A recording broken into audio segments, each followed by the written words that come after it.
Welcome to my messy realm. Yeah, I've been doing some work on some Hot Wheels, doing little customizations and stuff like that. Um, and I wanted to show you something that I've been working with, namely these molds. This is Smooth On, no, is it Smooth On? Yeah, Smooth On Umu 30. And I made two of them over here. And these molds, as you can see, are of windshields for a couple of my favorite castings. First is the 55 Chevy Bel Air Gasser. This is one I stripped and painted black. I'm not done with it yet. But as you can see, this is the windshield that I cast. I think it looks pretty good compared to this tacky thing. I mean, it's not even clear, it's just foggy yellow. I'm not sure what they were thinking when they came up with that. And then the other one is for my 57 Chevy, my other favorite casting. And I think they look pretty good. And this is what it originally looked like. This came out of the black 57 Chevy with the gold flames on the side. The blue one had a clear windshield, so I'm not sure what their thinking was on that. You can see this here 55 Gasser has a clear windshield. This one has a yellow windshield, which I'm going to change out.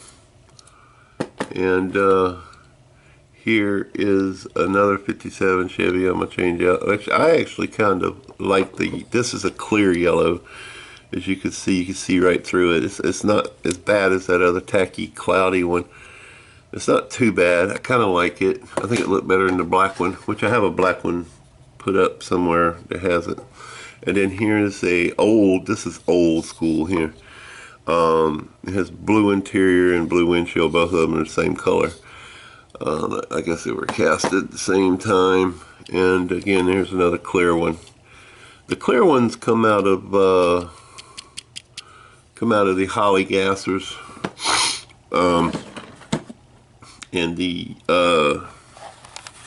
yellow ones come out of the cloudy one. Like this one here came out of the 50 favorites Big Deal Gasser. And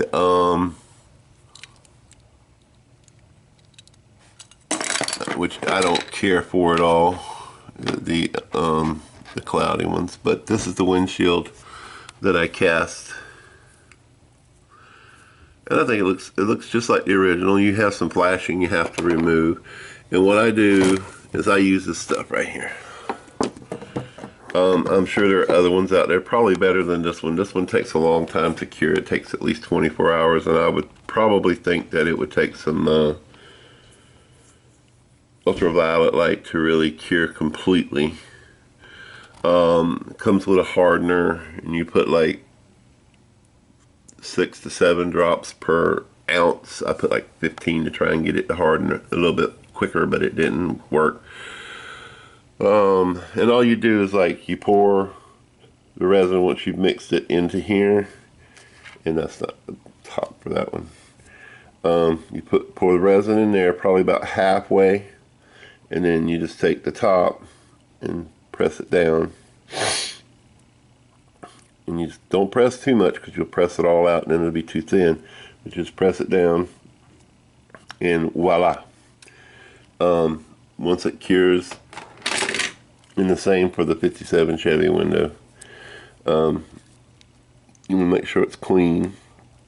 Maybe wash it with some warm soapy water. You see how smooth that silicone is there for the windshield parts. That's important. Anyway, you pour your resin in there about halfway, and you press it down, and voila. Y'all have to excuse me. I've been a little sick lately. Not really sick, just a little sick. Now, Another thing that I'm going to be working on are hoods. This is one that I ordered offline. Excuse me. It is a, I got another hood here somewhere. Here it is. Okay, these are remanufactured hoods. Okay, this one came from the Red Line shop. This one came from Kuda off of eBay. Okay, this was $10. This was $7.99 plus shipping, but this is free shipping, so it balances out. I think this one's actually a little more expensive if you only order it by itself. The metal these are made out of is so soft you can bend it very easily. This spot you see on this hood right here where it's darker, that's because I put some filler in there, because when I was trying to polish it up, the buffing wheel actually got hot enough to melt the metal and dig into the metal. I have another hood, if I can find it real quick. Anyway, it went on this here Cougar, and this is one that was damaged, and I was trying to fix it right here. It looks like crap. But the hood that was on here, I painted it one time, and I forgot that I replaced the hood, and I put it in the oven, and the hood literally started to melt at like 170 degrees. I don't know where I put that hood. Anyway, I made some molds of the hood, and this is mold max 60, and this is the Cougar hood, as you can see. And what you do is, I'm not finished with these yet. I'm gonna cut a sprue opening here, and if you watched any of my other videos, you know that I've casted what do you call it? I casted chest pieces. I'm drawing a blank this morning for some reason. Anyway, I used the same stuff to cast some chest pieces, and I've also used some molds from some other vendors. But I'm going to notch a sprue into the top of this where I can pour pewter into it. Pewter melts at 480 to 500 degrees. This is for this hood here. I'm not sure I'm happy with it, because if you look at it, you can see on this side it looks a little off because I put the filler in there. So I'll probably be ordering a new hood and making a new mold of it, just because I want them to at least look decent when I pour them in. As you can see on this hood here, they don't polish up very well, and there's not much you can do about that. And this one actually has some imperfections in the hood, so unless I can find an original hood that I can take and make a mold of, it's not going to be too good. But this one turned out okay. You can still see slight imperfections in it, like that line at the tooth right there. You see that line? I probably should have spent a little time and filed that off, but I didn't see it at the time. But it showed up in the mold right there. I can file it off when I make the new one. But anyway, back to the pewter. The pewter is made out of tin and antimony. There's no lead involved. There's no silver involved. It is supposed to polish up. It melts at a considerably, well, what they consider to be a lower temperature of 480 to 540 degrees in that area.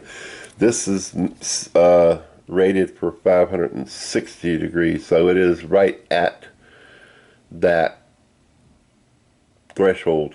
It takes 24 hours for this to completely cure. It sets up in, well, it sets up fairly quick. It's probably like 40 minutes it sets up, but then you can demold it after 4 hours, and then you have to let it cure for full heat resistance up to 540 degrees for 24 hours. I've tried to pour chest pieces in a mold that I poured too quick, and it did do some damage to the mold, so it's best to let it cure up.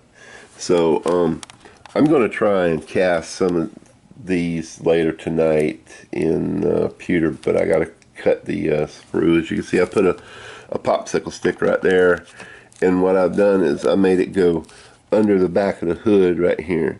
That way when it goes into the mold, it'll leave the sprue on the edge and the back and of the hood, on the bottom of the hood, and it won't be visible once it's installed, and I can just cut it off and grind it down. Now where the pegs go, right here and right here, I'll probably cut some vent holes to make sure, you know, right there and right there, little vent holes off to the side, so that and make sure it gets good airflow so that the pewter will flow out.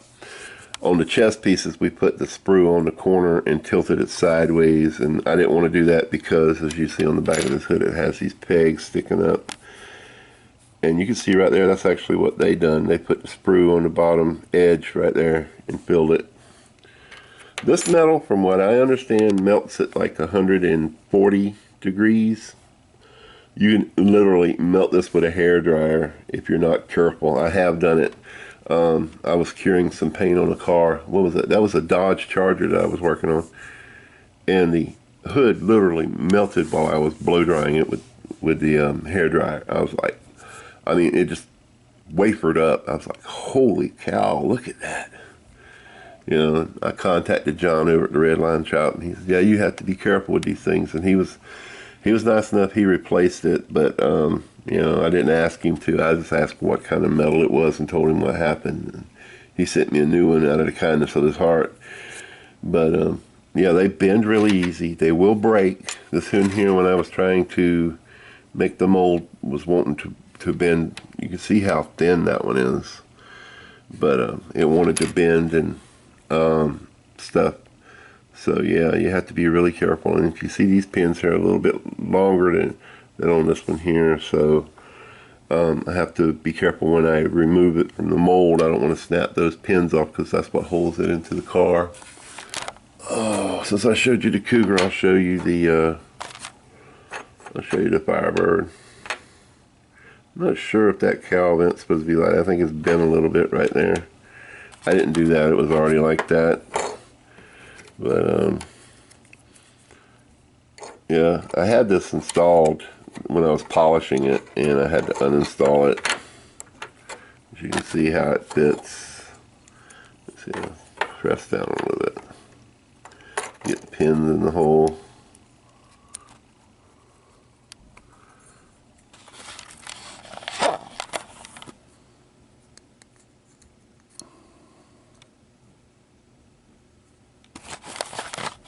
Like that.